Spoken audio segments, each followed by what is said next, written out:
Okey, nama saya Muhammad Sufian bin Muhammad Mustafa daripada syarikat Pembaka Tulin Sdn Bhd. Okey, sebelum ni kita dapat maklumat daripada website je. So, dan kita kontak dengan Cik Nick lah pada waktu tu. Dan sesi yang pertama tu memang bertemu dengan Cik Nick lah di sini juga.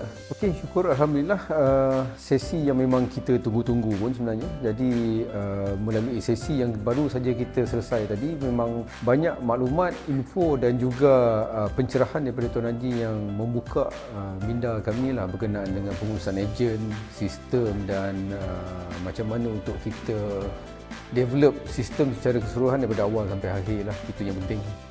InsyaAllah more or less sebenarnya banyak input yang kita dapat hari ini.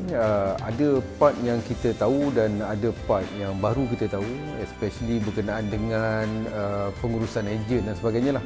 So insyaAllah saya rasa maklumat-maklumat ni sangat bermanfaat untuk company-kami lah.